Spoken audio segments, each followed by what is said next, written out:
Olivier Véran est donc avec nous, député La République En Marche de l'Isère et rapporteur général du budget de la Sécurité sociale. Ça va pas, hein, Sécu. Les comptes sont pas bons. Un peu plus de 5 milliards d'euros de pertes cette année, un peu plus de 5 milliards d'euros l'année prochaine. Dégradation en partie due aux gilets jaunes, puisque c'est la Sécu qui paie. En très grosse partie, oui. C'est la Sécu qui paie plein pot la facture des gilets jaunes. Oui, donc la Sécu était à l'équilibre structurellement, c'est-à-dire que les cotisations correspondaient aux prestations. Une décision qui a été prise, j'étais rapporteur de la loi, donc je vais pas m'en détacher. C'était une très bonne décision de le faire. Les mesures d'urgence pour relancer le pouvoir d'achat des Français. Très bien. Sauf que l'État ne paie pas. Ces dépenses imprévues ne seront pas compensées par l'État. C'est un jeu d'écriture. Vous imputez les 4-5 milliards d'euros ou vous les imputez au budget de l'État, ou vous les imputez au budget de la Sécu.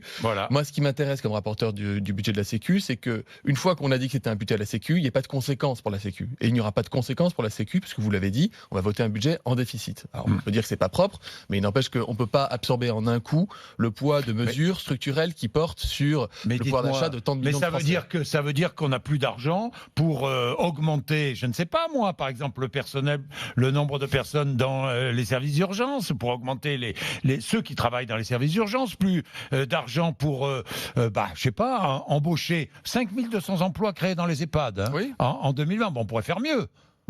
On fera mieux. Ah bon ? Oui, on va faire mieux. Oui. Vous avez une loi dépendance qui va être présentée dans quelques mois. Alors justement, que va contenir cette loi dépendance ? Pas dans quelques mois, en décembre, je crois. Oui, dans 2 mois. Dans quelques, dans pas très longtemps, on va dire. Décembre, avant la fin de l'année. Elle sera examinée en 2020. Et ensuite, moi, j'attends les solutions de financement, qui sont des questions qui sont assez importantes, parce que l'ampleur du financement va déterminer l'ampleur de la réforme. Alors, ce que nous allons faire. Qu'est-ce que vous demandez comme financement, Olivier Véran ?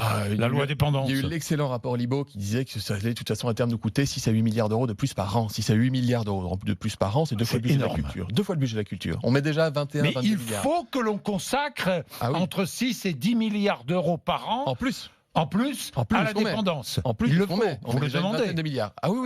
Oui, parce que à terme, parce que la population vieillit, que les gens sont de plus en plus dépendants, qu'il y en a marre de présenter une facture à des familles pour l'EHPAD du grand-père ou du parent avec un reste à charge qui va être de 1500 ou de 2000 euros, parce qu'il y en a marre d'avoir des aides-soignantes qui travaillent en EHPAD et qui ont un salaire de misère par rapport à la charge de travail et leurs responsabilités. Il y en a marre d'avoir un taux d'encadrement qui est insuffisant dans les EHPAD. Et on a commencé.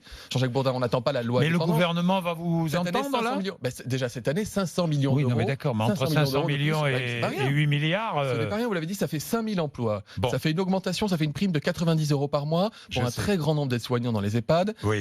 Donc il y a beaucoup de choses qui sont en train d'avancer. La grande loi, c'est-à-dire la grandeur de la dépendance, moi ça fait 10 ans, 15 ans que je l'attends, et 3, 4 mais tout le monde l'attend. Oui. Elle arrive, le Premier ministre a dit que ce sera la réforme sociale majeure du quinquennat.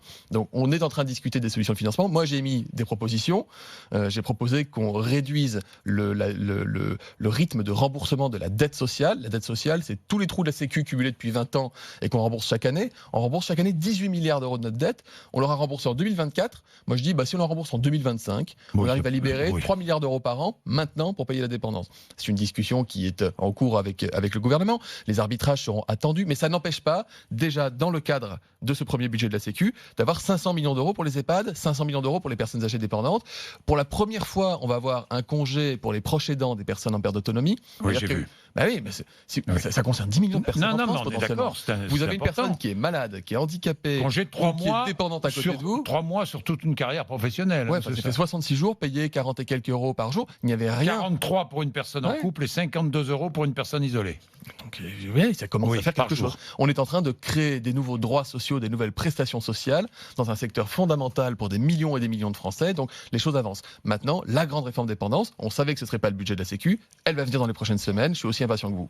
Est-ce que l'on se préoccupe suffisamment des personnes âgées en France ? La question qui était posée ce matin sur rmc.fr, la réponse c'est non à 83%. Non, l'attente est extrêmement forte. Bien sûr qu'elle est importante. Vous savez, mon premier métier c'était aide-soignant en EHPAD. Je sais. Aujourd'hui je suis neurologue, donc j'ai destiné ma vie professionnelle vers les personnes âgées. Pour avoir vécu ce que c'est que ces emplois, je sais la difficulté, je sais les attentes très fortes et je connais les souffrances des familles. Donc évidemment, et je fais partie de ces familles qui attendent évidemment qu'on ait une grande réforme dépendance. Croyez-moi, je me battrai et le gouvernement va se battre pour qu'on l'ait et on l'aura. Sinon, vous m'invitez et vous me punirez. Voilà. Olivier Véran, merci. Ne vous inquiétez pas, j'ai gardé tout ça dans un coin de ma tête. Il est 8h22. RMC.